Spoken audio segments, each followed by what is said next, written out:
அனைவருக்கும் வணக்கம்.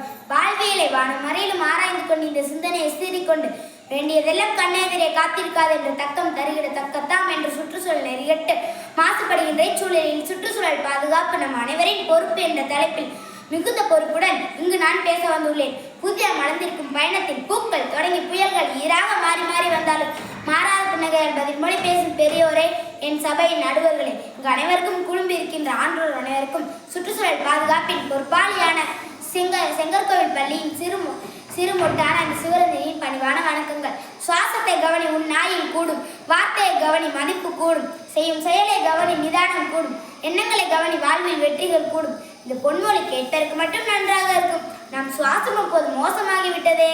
கார்களின் புகையினால், carbon monoxide எனும் நச்சு புகையினால் மூச்சு விட முடியாமல் வாகன நெரிசலில் முதியவர் தட்டுத்தடுமாறி செல்வதை கவிஞர் கண்டதும் மடிக்கிறார் கவிதையாக.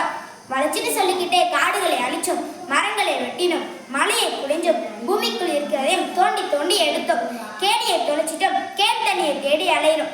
இன்னும் கொஞ்ச நாள்ல அதுவும் இல்லை, கேப்சூல் மட்டுமே நம்ம உணவாக மாறப்போகிறது.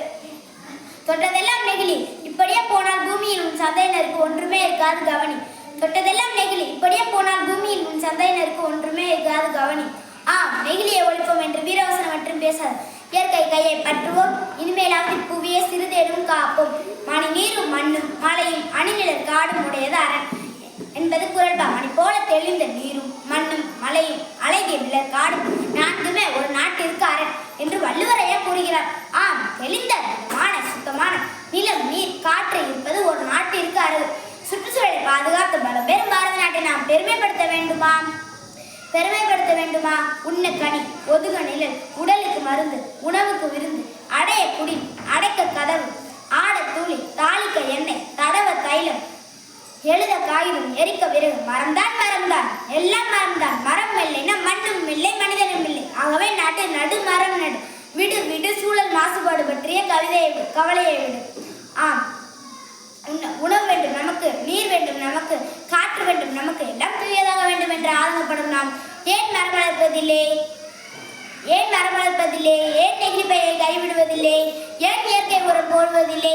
ஏன் ஏன் ஏன் இதய மரமாக்கு, மரத்தை வளமாக்கு, அழகிய பூமியை மேலும் அழகாக்கு, பாலைவனத்தை சோலைவனமாக்கு, புனித பூமியை மேலும் புனிதமாக்கு. இயற்கையை பேண வேண்டும் என்று விழிப்புணர்வை நாம் இளம் தலைமுறையினரை உணரச் செய்தால்தான் நம் சுற்றுச்சூழலை முழுமையாக பாதுகாக்க முடியும் என்று கூறி எனது சிறு பாடலுடன் இந்த உரையை முடித்து வைக்கின்றேன். ஆறுகளும் ஏரிகளும் அழியாம காத்திடணும், மலைகளையும் மரங்களையும் உடைக்காமல் காத்திடணும், பையை தவித்திடணும், செயற்கை உரங்களை போக்கிடணும், வளமான பூமியை தான் நம்ம வம்சத்துக்கு தந்திடணும். இளம் நீர் காற்றை மாசுபடாமல் காப்போம். சுற்றுச்சூழல் பாதுகாப்பு நமது பொறுப்பாச்சு. நன்றி.